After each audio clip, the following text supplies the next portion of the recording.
There's an idea, and I want you to really think about this, an idea so dangerous that it laid the intellectual groundwork for some of the worst atrocities in human history.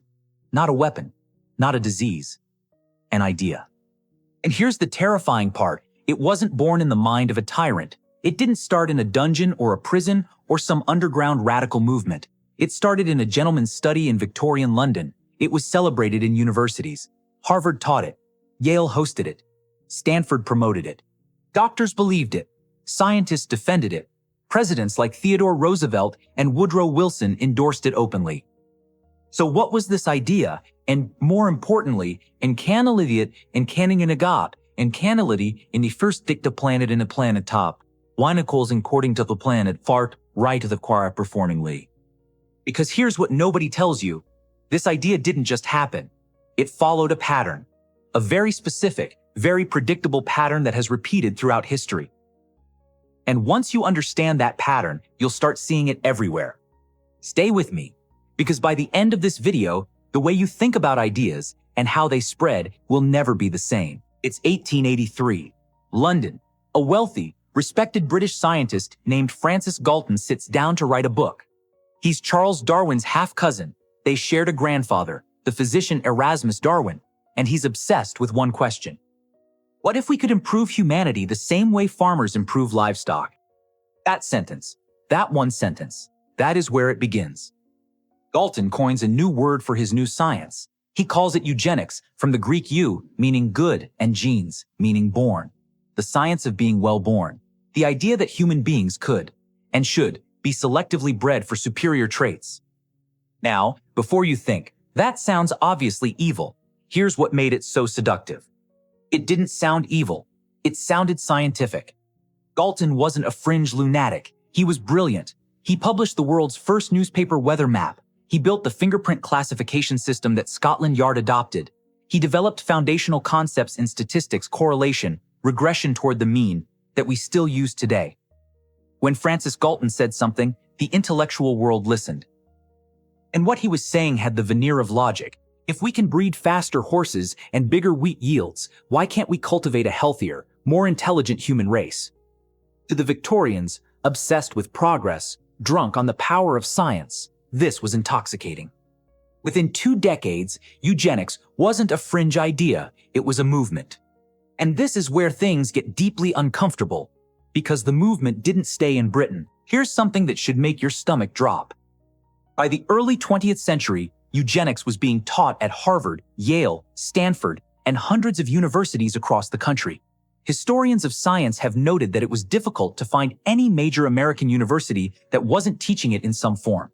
The American Eugenics Society set up its headquarters in New Haven, Connecticut, right next to Yale, with faculty support. State fairs across the Midwest held fitter families, competitions, where families were judged on their genetic worthiness the same way livestock were judged at agricultural shows. Let that image sit for a moment. Human beings, lined up, judged. And then, and this is the part that history books often rush past, America acted on it. In 1907, Indiana passed the first compulsory sterilization law in history. Other states rushed to follow. By the mid-20th century, more than 32 states had eugenics programs on the books. Over 60,000 Americans were forcibly sterilized, often without their knowledge or consent. You could be sterilized for being an alcoholic, for being poor, for being labeled feeble-minded, or simply for being deemed promiscuous. 60,000 people. And the targets weren't random. They were disproportionately Black, Indigenous, Latino, disabled, and immigrant. The law didn't say that out loud, of course. It never does. It used clinical language. Detached, bureaucratic, scientific language. And here's the detail that should haunt you the most. Adolf Hitler, read about it. In Mein Kampf, Hitler explicitly praised American eugenics policy, calling the United States a model worth admiring and emulating. When the Nazi regime passed its own compulsory sterilization law in July 1933, with forced sterilizations beginning in January 1934, it drew directly on American precedents.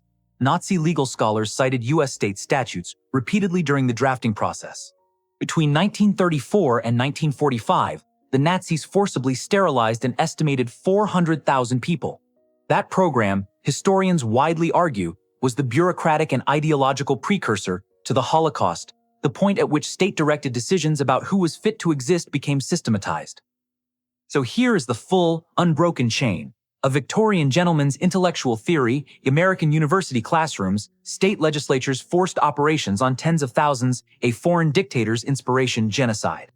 One idea, one chain, millions of lives. But wait, why did it spread so fast? Why did intelligent, educated people, doctors, professors, judges, presidents, accept it without question? That answer is more unsettling than the history itself. Here's the mechanism. And this is what I really want you to understand.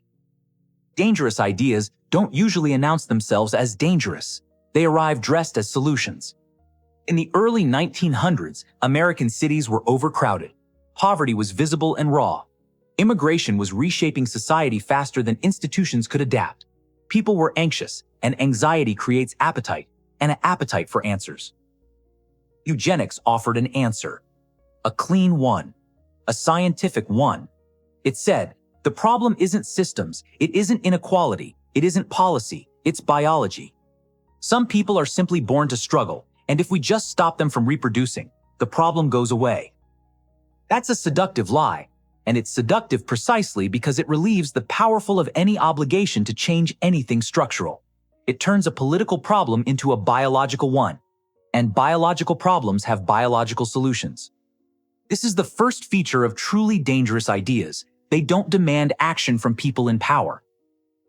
They demand action on people who have none. The second feature is prestige. Eugenics didn't spread through dark alleys, it spread through lecture halls. When Harvard puts something in a curriculum, people stop questioning whether it's right. They start learning how it works. Authority launders bad ideas into acceptable ones. The third feature, and this one is critical, is that dangerous ideas almost always co-opt the language of progress. Eugenicists were called progressives. They believed, sincerely, that they were building a better future. The road to atrocity is rarely paved with obvious malice. It's paved with misguided certainty. And then there's the fourth feature, the one that ties it all together. Dangerous ideas survive by attacking the people who question them. In the 1920s, if you challenged eugenics, you weren't called compassionate. You were called unscientific. You were accused of sentimentalism, of standing in the way of progress. Sound familiar? So what finally killed eugenics? Not logic, not ethics, not courageous scientists standing up and saying this is wrong. World War II did. When the full horror of the Nazi death camps became undeniable, when the world saw what happened when you take the idea of human hierarchy to its ultimate conclusion, the intellectual cover evaporated. Eugenics wasn't progressive science anymore. It was the ideology of monsters.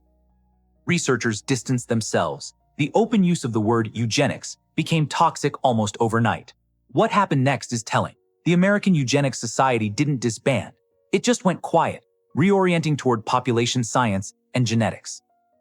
The formal name change to the Society for the Study of Social Biology didn't come until 1972, which, if you think about it, implies that the ideological shift wasn't really about values, it was about optics.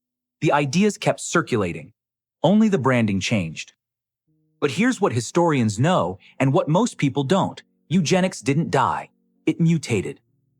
Forced sterilizations of Black and Indigenous women continued in the American South into the 1970s, documented, state-sanctioned, and often performed without the patient's full knowledge or consent. Between 1997 and 2010, approximately 1,400 women were sterilized without proper consent in California's prison system. These weren't relics of a distant era.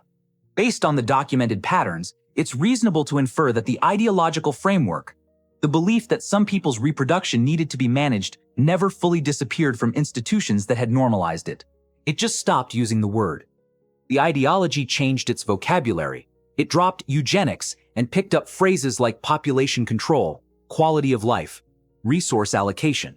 But the underlying logic, that some human lives are more expendable than others, kept breathing quietly inside institutions that had once celebrated the science of it openly. This is what makes this history more than a history lesson. It's a warning about how ideas work, about how something monstrous can wear the mask of reason for decades before anyone tears it off, about how the people most certain they are doing good are sometimes doing the worst harm. So what is the most dangerous idea in history? You might expect me to say eugenics, and you wouldn't be wrong. But here's what I think is the deeper, more honest answer. The most dangerous idea in history is the idea that some humans are more human than others. Eugenics was just one expression of it. Slavery was another. Colonial genocide was another. The Holocaust was another. Every atrocity in recorded history, if you trace it back far enough, runs through that single belief that humanity is a hierarchy and that the people at the top have the right to decide the fate of the people below. And what makes it the most dangerous isn't its content, it's its adaptability. It shape shifts. It changes names. It wears different scientific, religious, or political clothing depending on the era. But the skeleton underneath is always the same. The reason Francis Galton's idea spread so far, so fast, to so many brilliant people is that it gave something deeply human, the fear of the other, the instinct to categorize, the desire for control, and intellectual justification. It made prejudice feel like wisdom. That is what dangerous ideas do. They don't create new impulses in people. They legitimize the worst ones already there. So how do you defend against that? The same way you defend against any invisible threat, you learn to recognize its signature. You ask who benefits from this idea and who suffers. You notice when a theory conveniently places the burden on the powerless and relieves the powerful. You get suspicious of certainty, especially when that certainty is dressed in the language of science or progress or the greater good.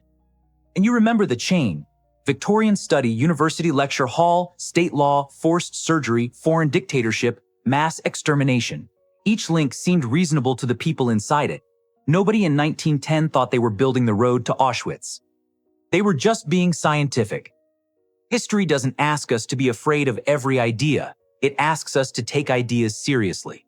Because ideas are not neutral.